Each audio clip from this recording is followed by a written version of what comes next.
Nací en un hogar curioso, bueno, es un hogar católico, pero ninguno era practicante. Y por lo tanto principios y valores del reino no se vivían en la casa. Mi padre era un hombre muy exitoso, un hombre que tenía pues prestigio, buena fama, buen dinero y era guapo.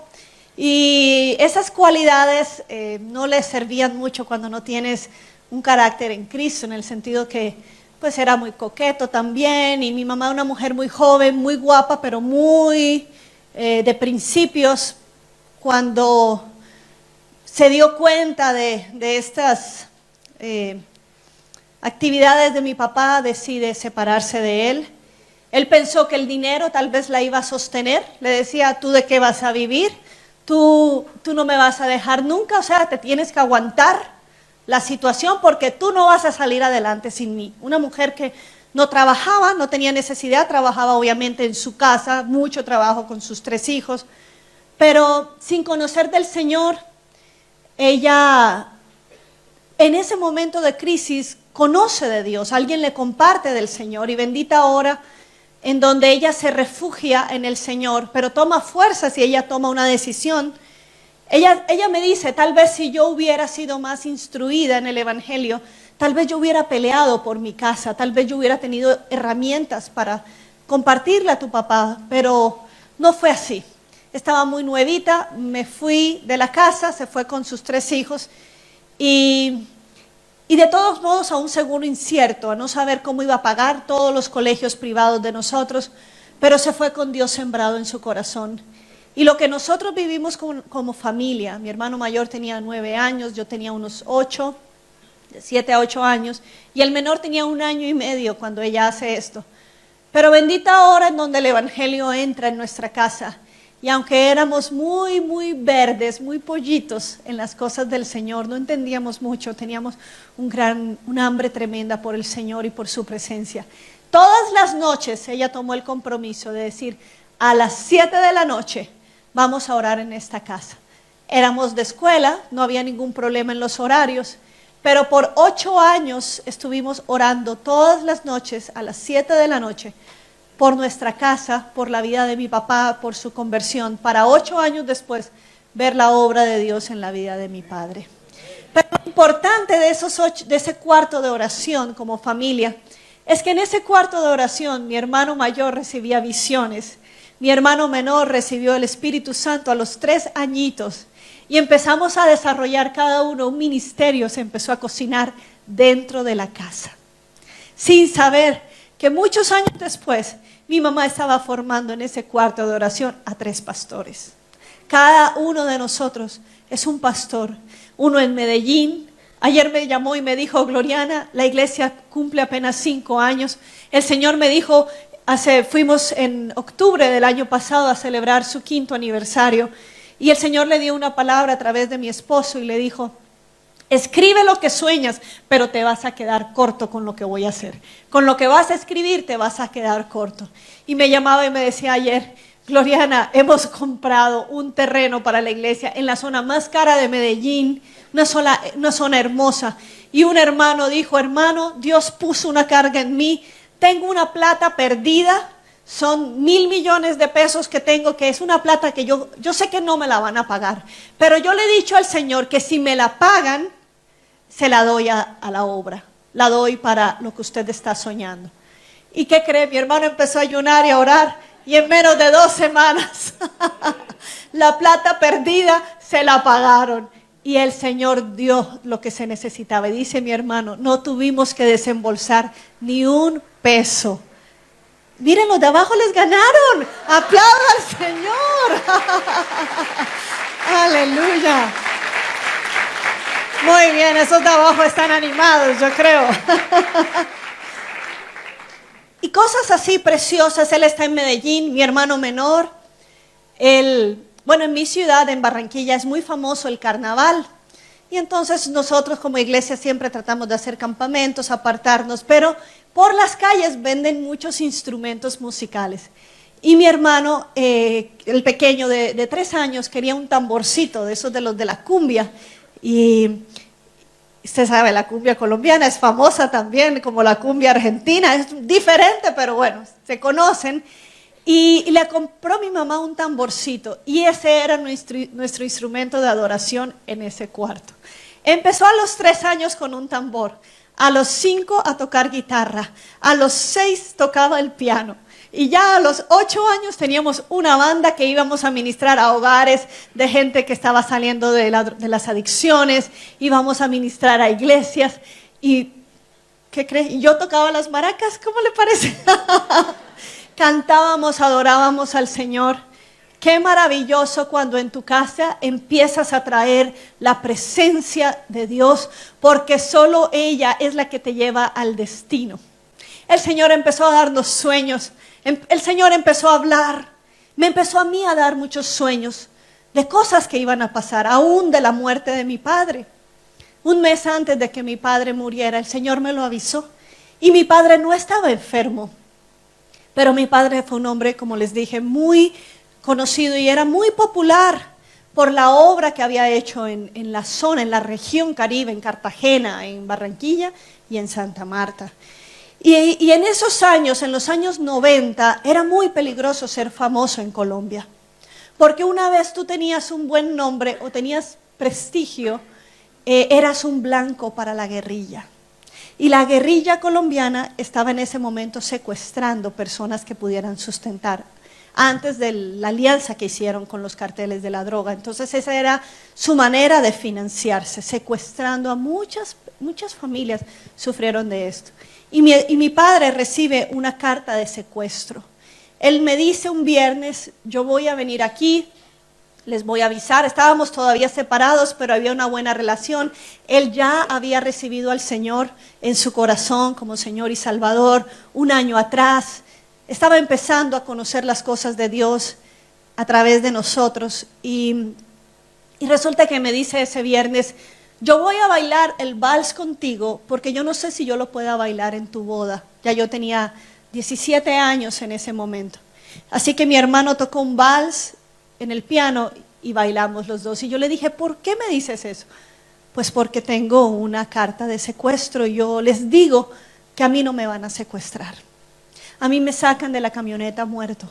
Porque yo no me voy a dejar secuestrar. Porque eso van a ser años y capaz y me han matado y les siguen a ustedes pidiendo dinero, pidiendo dinero para dar esperanzas, y eso va a ser una agonía. Y en efecto en Colombia familias duraron años, 15 años, 20 años pagando todavía para la liberación de seres amados que nunca fueron liberados. Por lo tanto, eso me lo dice un viernes y el lunes llega la noticia a mi casa donde mi padre había acabado de fallecer por un intento de secuestro, a pesar de tener guardaespaldas, a pesar de tener todo. ¿Qué hace uno cuando llega la crisis de fe? Cuando eres una consentida de Dios, que le pides un par de zapatos y te lo da, que le pides que sane algo o alguien en tu familia y el Señor lo hace, pero cuando le pides por la vida de un ser amado y no te lo da. Yo recuerdo que cuando Él nos avisó de este secuestro, yo le dije, tranquilo, porque si yo le he pedido, lo que sucede es que en esos años de separación, mi padre le dijo a mi mamá, tú no vas a lograr vivir sin mi dinero, y no le dio ni un peso. Pero el Señor mostró que Él era el padre de viudas y de huérfanos, y aunque Él no había muerto, Él no había estado respondiendo con sus obligaciones. Por lo tanto, el Señor se mostró Padre en nuestra casa y nos suplió todo suplió el Señor, todo lo que necesitábamos. Hubo mucha escasez. Teníamos que caminar unas 20, 30 cuadras para ir a la iglesia. En Barranquilla siempre es calor, es Caribe, siempre es caliente, pero nos íbamos bien temprano caminando y cantando alabanzas, cantando como familia. Qué importante es que los padres tengan esa visión de, no importa, nos vamos y vamos a cantar y vamos a alabar. No dábamos lugar a la queja, no dábamos lugar al por qué pasan estas cosas, sino que decíamos, Señor, yo te voy a alabar desde mi quebranto, desde donde yo esté, yo veré tu gloria. Y así nos íbamos cantando y el Señor suplió. Y eso fue lo que le dio testimonio a mi papá. Decía, yo no entiendo cómo logran salir adelante. Yo no entiendo, se tuvo que sentar con mi mamá años después, 8 años después. Yo no entiendo. Y mi mamá le dijo, ¿sabes qué? Es que conocí a un Dios grande. Es que conocí a un Señor que me amó, que me ayudó a perdonarte. Y fue así como él recibió al Señor. Entonces, cuando estoy yo después hablando con mi padre, le digo, papi, ¿te acuerdas? Cuando no dabas ni un peso, le pedíamos al Señor yo le pedía por una Biblia de regalo de cumpleaños, le pedía por zapatos de cierta forma, me los daba. Si yo pido por tu vida, el Señor lo va a dar, porque yo conozco a mi Padre Dios. Y entonces, estoy yo 3 días después con una crisis de fe. Señor, ¿qué pasó? ¿Qué pasó, Señor? Si lo más amado, yo te pedí esto. Y sobre todo cuando estoy enterrándolo, yo digo, qué cosa tan terrible. Mi dolor se intensificó, no solo por ver a un padre enterrándolo, sino porque mi Padre Celestial, que nunca me había fallado, ¿qué pasó? No entendía en ese momento. Y el Señor en ese momento que estoy con tanto dolor y enojo, le digo, ¿sabes qué? Hasta aquí llegamos. Yo confié en ti, siempre. Tú nunca me habías defraudado hasta hoy. Y yo contigo no puedo seguir porque no está la confianza. No puedo confiar más en ti. Y en ese día, por primera vez, escucho al Señor de una manera tan audible, tan real, en donde estoy enojada y el Señor me dice, ¿no te das cuenta que yo ya esto te lo había mostrado? Y en ese momento me acuerdo que hace un mes había tenido un sueño en donde estaba limpiando mi casa, que era en ese momento una iglesia. Mi mamá, pues, cuando hubo necesidad, le tocó empezar a vender el juego de sala, el juego de comedor, y quedó un gran salón y decía, Señor, un día le dijo, Señor, ¿por qué has permitido que yo venda todo esto y me quede con un gran salón? Y el Señor le habla y dijo, porque he preparado poco a poco este lugar para mí. Este lugar va a ser un faro de luz en este barrio. Y ella al escuchar la noticia va a la iglesia y le dice, pastor, acabo de oír que el Señor dijo que este lugar iba a ser una iglesia. Y el pastor le dice, Gloria, acabo de venir de un retiro con el pastor de Cartagena y orando por una nueva sede para Barranquilla. El Señor mostró tu casa. Pero yo le dije, ay Señor, ¿cómo voy yo a ir a pedirle la casa a la hermana? Si usted la quiere, dígaselo usted. Así le dijo el pastor. Y mi mamá, pues, ahí en la casa, en su crisis, el Señor le habla. Así que dijo, pues ¿cuándo abrimos? Pues ¿cuándo quieres? Pues el domingo abrimos. Y el sábado fueron todos los jóvenes con familias y empezamos a repartir tratados en el barrio. Y nos alistamos con la alabanza, un grupo de alabanza, guitarras, panderetas, tambores. Le cuento, estamos en la costa, no puede faltar el tambor. Los tambores estaban allí y estábamos listos y no sabíamos quién iba a llegar. Llegaron 24 personas con sus tratados en las manos diciendo, ¿qué es esto? Queremos saber. Y empezamos una obra con 24 personas que luego fueron casi 100 personas a los 2 años más o menos. Cuando estoy yo en esta crisis y el sueño es que yo estoy limpiando el santuario y Dios me permite ver el tipo de ropa que tengo en ese sueño. Y me avisan en el sueño, tu papá acaba de morir. Y ese fue todo el sueño. Y yo estoy en ese cementerio ahí, viendo bajar ese cajón. Y el Señor me dice, yo ya te lo había mostrado. Y recuerdo hasta la ropa que tenía en el sueño, porque era la ropa que 2 días antes había tenido. Cuando estaba limpiando, era un lunes, y en los lunes se limpiaba todo el santuario. Eran las 8 de la mañana y llegó este hombre. Y la única diferencia en del sueño, de todo, yo tenía todo tal cual, pero la única diferencia fue que ese hombre dijo, a tu papá lo acaban de matar. Y el sueño era, tu papá acaba de morir. Una pequeña diferencia, pero el mensaje era el mismo. Y cuando yo recuerdo, el Señor me da ese recuerdo, sigue su voz y me dice, porque yo sabía cómo te ibas a sentir en este momento. Y me interesaba asegurarte que aún esto, por más doloroso que sea, está bajo mi control. A mí las cosas no se me escapan de las manos.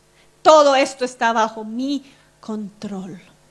Y cuando yo pude, por más doloroso que era el momento, saber que mi confianza en el Señor no se había defraudado, me alegré tanto.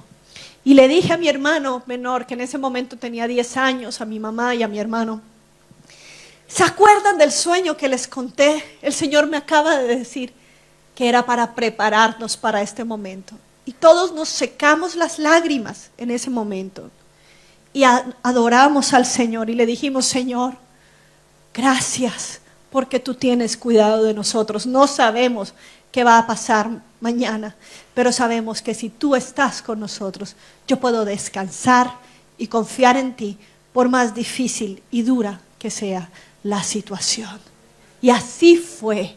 Yo estaba estudiando ingeniería civil en ese momento, estaba en el primer semestre de ingeniería civil porque según yo, iba a estar construyendo edificios con mi papá, que estaba en ese momento desconstruyendo, urbanizando la ciudad. Y yo dije, quizá por ahí, porque el Señor me mostró que yo estaba revisando los fundamentos de una iglesia y en mi tonta o torpe interpretación, yo dije, seguro el Señor quiere que estudie ingeniería civil.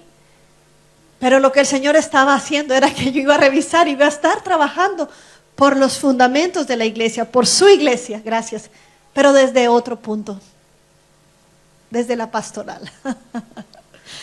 Qué impresionante cómo es Dios. Por lo tanto, tengo que dejar de estudiar porque ya los planes con Él cambian, tengo que cambiar abruptamente de carrera. Y me metí a estudiar finanzas, pero me quedaba ya más tiempo de estudio y empecé a entender en esa carrera de finanzas y contabilidad. Un profesor me retó en mi fe, me dijo, ¿y tú crees todo eso que la Biblia dice? Y yo le dije, por supuesto, claro que sí, porque yo lo he vivido y yo lo he probado. Y me dijo, pero ¿y el que no lo ha probado, cómo tú puedes debatir o confirmarme o ilustrarme de por qué tú crees en ese Dios de la Biblia? Y no pude contestarle, no pude. Y como buena mujer, no nos gusta perder en las peleas, ¿verdad? Así que dije, no puede ser que yo no pueda razonalmente decirle a este hombre por qué puede creer en la Biblia. Así que me metí a estudiar en la carrera de 4 años de Instituto Bíblico. Y al tiempo terminé las 2 carreras sin saber que Dios me estaba empujando a un ministerio. Justo el día que termino mi carrera, 2 días después, Dios tiene una puerta abierta tremenda en Costa Rica, en donde me voy a trabajar con CBN, un ministerio de televisión que hace el Superlibro, el Club 700, muchos programas. Amaba ese ministerio, siempre veía ese ministerio. Y Dios abre una puerta allá para después trabajar y conocer a mi esposo, entrar en una relación de amistad. Y el resto es historia. Usted conoce ya cómo terminó ese capítulo de la vida. Dios tiene cuidado. Y Dios sabía que esa hora oscura era un momento de mucho cambio para todos en la casa. Pero benditos cambios que nos guiaron años después a estar en su propósito eterno. A estar en un futuro que ninguno de nosotros había planeado. Siempre le servíamos al Señor, pero nunca imaginamos la dimensión de lo que Dios iba a hacer como familia.